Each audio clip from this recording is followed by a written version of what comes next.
Hey dear beautiful friends, welcome back to my channel Tips and Tricks. In this video, I will show you how to change password on Facebook. If you're new here, please subscribe my channel. Now, let's get started. First, open Facebook.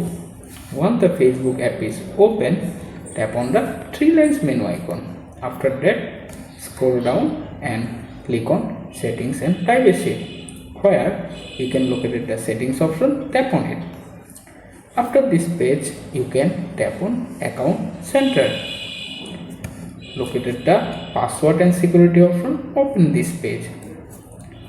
Here you can see the change password option. Open it. Now select your current account. Now type current password. After that you can type new password,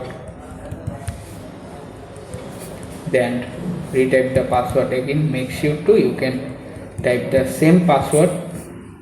All is okay. You can hit the change password option and automatically change the Facebook password of your account. Thanks for watching. Please subscribe Tips and Tricks.